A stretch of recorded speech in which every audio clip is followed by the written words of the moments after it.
Hi guys, and welcome to Bomb Anime. It's your girl Ruka. And Big Boy Sam here, bringing you our final verdict on Tokyo Revengers. Right, so what I was saying when we got to episode 10, it still stands. Mikey is too weak to be in a gang or the leader of a gang. No way, I completely disagree with you. Of course you do. He grew into his character. He grew into his leadership. He made hard decisions. Mind you, he's 15 and his brother got killed by one of his best friends. Bruv, what would you do in that situation? I think Mikey played the role completely correct and he was definitely the true leader of Toman. Said it. Heian was kept around when he should have been eradicated. He should have paid with his life. He targeted Draken. He almost got him killed and so many people could have died. They were lucky that only that happened at that time. And he just kept giving every single person second chances, left, right and center. If you're supposed to be a leader of a gang, this is something that you cannot do. Okay, I'll give you that. He should have let Kazutora get finished. I agree with that. Kazutora definitely needed to die. It's as simple as that. If it was me, if it was you, if it was anyone I know, Kazutora's ended. I agree. But that's the only fault I can see in what he did. My guy tried to grow his clan and he tried to make it as big as it could be and as strong as it could be. And let's be honest, he succeeded. His aim was to be the best in Tokyo and he got that. And Baji died because he couldn't do what needed to be done as a gang leader / gang member. If you're gonna make an omelette, you gotta crack a few eggs. But he wasn't willing to crack any. Okay, and he cracked one. Look, come on, bruv. He's human. He's not God. Do you know what I mean? No, don't get me wrong. I like Mikey. I like him as a character. I think he's really great. But he is not equipped to be a gang leader. That's why he's constantly missing. You said like, oh, he's gonna come back around. Mikey's gone again. Okay, look, you want to talk about people not equipped to be gang leaders or leaders of any sort? Do you want to talk about Takemichi? No. Like on the level, that guy. Oh, I'm gonna give you first division captain. Are you flipping out of your goddamn mind, Mikey? Look, okay, look. I thought you said Mikey was a good leader. Mikey had to. Look, Takemichi had feet. He lit up he had feet. Bro, he had feet. Crybaby had feet. No, what feet? He saved Draken's life. He stopped bloody Halloween being a mass murder into only one murder. He constantly figured out what needed to be done. He sorted out situations before they happened. My guy had feet. I'm sorry, he did. No, I feel like this whole thing could have happened exactly the way that it happened had he not even existed. Had he never taken a breath. Had his mom... Were you about to say swallow? Takemichi! You were oh Takemichi! You're so raw, fam. No, can we take a second for this? Look, Ruka, allow him, fam. He's been through a lot. I've seen him crying every episode. It must be a lot. Shush. Takemichi is way too slow with handling anything. Like Hina, for instance, she confesses her feelings. He runs off to the bathroom to talk to himself in the mirror, and then she ends up dead. He saw the picture of Kisaki like literally the previous day, and when he sees him, he's like, who's that again? I feel like I know that person. I can't remember. How can you not remember? And then he does the same thing again. Kazutora. Right. And the thing is, with Kisaki, that's the worst one because he's literally the big bad of the whole thing. How does that escape your memory? He's literally your only goal. I don't understand how Takemichi didn't take that knife that Baji killed himself with and go run it up in Kisaki at any point.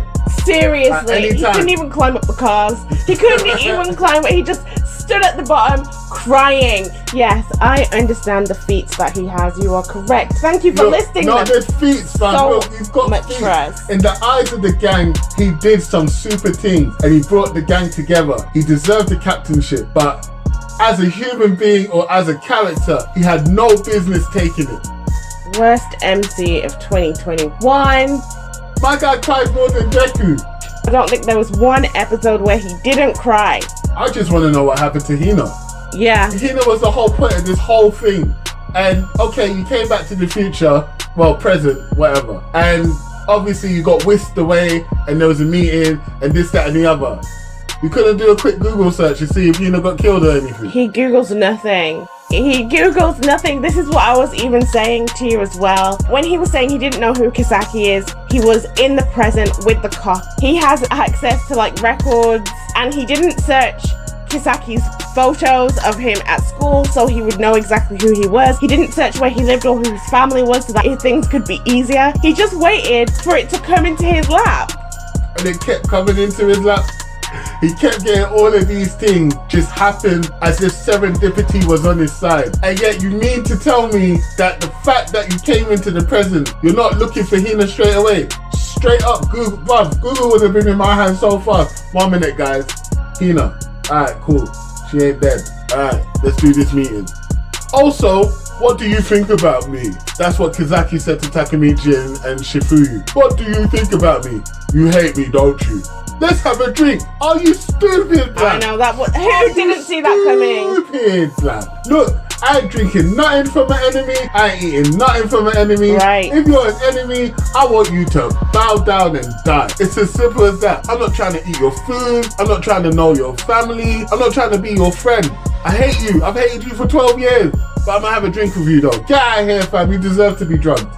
There's so many things we can say about Takemichi. Probably none of them good. Oh no, he's got some good parts. But what I really like about this anime is actually the brotherhood. The way everybody stands up for each other and tries to understand each other. And I actually like that it's a group of guys doing this. I think I mentioned this in our part 1 or maybe the part 2. But it just continued all the way throughout. And I like the jokey mentality, the way they kind of like mess around with each other. It was really nice. I like that there's some really deep, dark themes here. The theme of inevitability screams throughout this whole anime so far. It's inevitable Hina dies. It's inevitable Mikey never gets the kind of future that he wants. It's inevitable. And this is what I said about messing around with time. Once you mess around, look, Akun tried to kill you twice. 3 times technically. Finally, I guess Destiny decided, you know what, Kizaki, you're gonna have to do it yourself. I don't think that it screams about inevitability. I think it's really just, it's gang life. I mean, if you keep doing gang, people are gonna get hurt and killed. So how's he supposed to save Hina then? That's the goal. Let's be honest. Hina has nothing to do with it. The whole reason why Hina keeps dying or being implicated is really because of him. Okay, I'll give you that. But he's in it now. So he has to save her in it. But he doesn't do anything. So that's why it's also not inevitable, because he keeps going and saying, oh my god, I couldn't even do anything. But he doesn't even try. Not once did he even try to learn how to fight. You're in a gang, and I believe that his current him in the present probably still doesn't know how to fight. He isn't actually helping himself in any way. Just like I said about the whole Kisaka thing, he didn't research him. He's not using Google. He's not doing anything. He's just running from side to side and saying, please do what I ask you to do. Where? Look, he's got a special brand of top no jutsu in it, and it's worked up until this point. And now I hope there's a season 2, because man really wants to know, is Hina alive? What's going on? Do you know what I mean? I definitely want to know the rest of this story. But I want to talk about Kazutora. He went through some. He killed the brother of his best friend and then snapped. And like, there's definitely some PTSD, and for some reason he leapt to the whole realization that the friend that he was stealing the bike for is now his enemy. And that to me must mean you snap beyond reality. And remember, it kind of brought home that these guys are still kids. To have that kind of trauma at that young age, to make reality be the fact that the person who you love the most is the one you hate. That is some crazy stuff. Well, at first I thought he had some kind of psychotic break, but the fact that he just came out of it and was just completely over it Actually died. without any help or medication just makes me feel like maybe you were acting because it was just convenient to act. Wow. If you act, then no one can hold you responsible for what you did. Maybe it started off that way, but because of continued acting that way, it became reality. Maybe that's a thing. And if that is what happened here, it tracks because a child went through the trauma of ending someone's life who he shouldn't have ended. I mean, if it was anyone's life, some random on the street's life, it would have been bad enough. But this person had significant weight to the friendship group that he was in, and the only friendship group he's ever had. Remember, his mom said he had to choose her or his dad. So he's already gone through a at home. Then he's gone and done a to someone that was the brother of the only person to recognize him. It's mentally taxing for that kind of character. Yeah, it's really mentally taxing Wow. for him. Wow, you It's evil, true. bro. I'm just thinking that Mikey headed this gang to protect Kazutora. Yeah. And Kazutora, to repay his kindness, ruined his whole life. Not only did he murder his brother, but then he spent the rest of his life trying to kill Mikey on top of that. And then, in the middle of that, he kills one of Mikey's best friends. I'm not saying, okay, look, I'm not trying to say... No, I'm saying it's really sad for Kazutora. He had it so hard. He had it really hard. Listen and here. we should really protect these kids. Hey, stop that. Listen, I get what you're saying, and I agree with you. He deserved consequences, and the consequences he got was light, because I'm not gonna lie.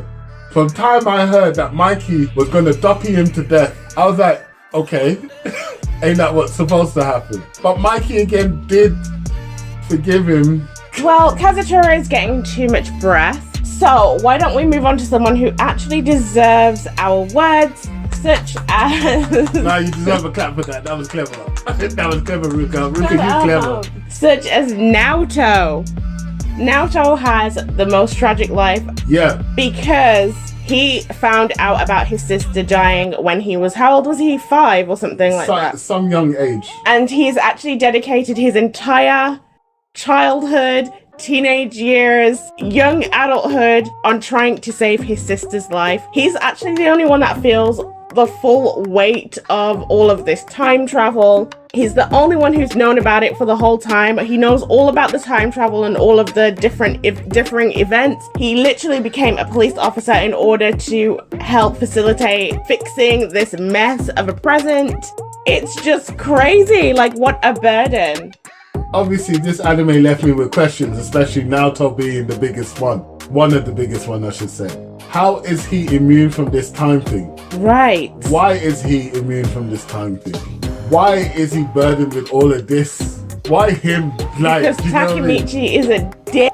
Oh, who tells a little kid, by the way, keep this date in mind because your sister's gonna die there? What the fuck? Who does that? I know. Who actually does that? Takemichi, you're a loser. You don't need to bring other people down in your shadow, bro. Like, you don't need to do that, bro. Loser by yourself. But that being said, you know when Naoto broke down at the funeral? Yes. Bruv, that hurt me. That broke me. Because I was feeling, you've come so far and worked so hard. And in the end, it doesn't even matter. Hold that little part, you know I love you. Oh my god. He's the real tragedy in this whole situation. Hina's all happy, lucky, dies in an instant. Do you know what I mean? So all the deaths to her, she don't even feel or care about because it's... Wait. She doesn't even feel... That last one was terrible. And the first one was probably just as bad because wasn't that as... Another... Yeah. And Akun did it as well. Right, so... Akun on the level. He is Truck-kun. Truck-kun, biggest killer on road. No, I'm messing. He didn't even isekai. It's just a short one. Hanma is so pathetic because in the 2 fights that we saw him in, the first one he turned up late after everybody had already been fighting, and then the second one he literally has a wall of dudes to tire out Draken. Okay, where you say pathetic, I say strategist. Look, it's a war. If he's supposed to be so strong, then why are you showing up late to every fight? Why are you showing up late? Guaranteed victory. Look, my guy was not playing. He didn't take these kids lightly. Everyone else did, but he didn't. He came to the fight saying, look, there's a slight chance I might lose to these bunch of kids. So in order to minimize that, I'm gonna do everything I can in my power to make sure that don't happen. And he played his cards right. He did it correct. I'm sorry, it's a war. You're fighting a whole gang. All right. Yes, you had the numbers, but it don't matter. I'm using them numbers. I'm making sure I'm winning. It's still boy movements, but still, I get it. Fair enough. Yeah, so Kazaki. Now, we've already said how Takemichi's an idiot for taking a drink from this guy. But that last thing he ever said, "You're my hero," or something to that effect. Yeah. What the F was that about? Well, we don't know what happened in the last 12 years. This is something that bugs me about the power. He is time traveling to the past and present, but he should get all of his past memories once he is in the present. Yes, I agree. It doesn't make sense for him to have this whole block where he just doesn't know anything that happened. I understand it from a storytelling perspective, but it just doesn't make any sense. Yes, because the time traveling guy who goes back by shaking the hand of a police officer makes sense. However, speaking of that, the last time he time traveled that we saw, he was just standing in front of like a train, like the train was behind him, and he just time traveled without having to go to Naoto whatsoever. Whereas every other time he's had to literally run and travel to wherever Naoto is to do this. So like, what the heck? Like, come on. There's a lot of things. See, I said this in the part 2. I said this in the part 1. Once you start messing with time, loads of holes appear out of nowhere. Loads of holes. And there's so many holes here that they're gonna have to plug up for me. Because, look, the Hino thing is the main hole, but that's the hole that they're gonna plug up anyway. They have to give it to him because that's the point. Yeah? So they're gonna plug that up. Akun coming back to life after he changing something after the fact that he committed suicide and completely changing the timeline. That's a cop-out that they had to do because they were messing with time, completely changing the timeline. At first, the first few times he went back and forth, the timeline didn't change, only certain events changed, and Akun still died. So they did the, double monkey backflip to make sure that the timelines coincided, and then they shifted again to make Takemichi a super boss executive, right? So, what happened to all the other timelines? Are we dealing with a multiversal timeline? Are we dealing with a single universe that changes trajectory? I think we would have to leave something that complex alone because they haven't even dealt with it surface level. They haven't really told us the rules, and sometimes that works. Like link click, yes. It really worked with the way they messed with time, even though we did find some holes with that. This one just didn't do as good of a job as that did to hold it together so that we understand how this is really working in a general sense. I agree with that. Okay. It sounds like we're shitting on Tokyo Revengers a bit. But we're actually not. But this is just, we're talking about it, and this is just a bad point. They didn't do as good of a job here. Maybe that will change with time because this does feel, this does feel like they have planned quite a bit in terms of the story. So I do think that we're gonna have a promising season 2 because they did end it quite well. They ended it with a lot of things to be resolved. Yeah, I mean, okay, in its generality, in terms of the plot, I have to give this plot an A1 because of the intricacies and the different stories that was told and the movements and the characters and everything. The world was built correctly. World building, plot, execution and entertainment and characterization, A1, 100%. Yes, I hated Takemichi, but I hated Takemichi because Takemichi was written to be hated. I don't care what anyone says. If there's any fans in the comments, we'll have it out in the comments, no worries. But Takemichi was written to be hated. The oblivious, that is the MC. Are you flipping mad? And it was beautiful. He brought so much movement into the plot and the storyline that you could just keep watching it forever. Remember guys, we binged this. Semi. We semi-binged this. So from episode 11 till the end, it was binged. Yeah. And it was bingeable. Yeah. Because of how good the plot grasped you.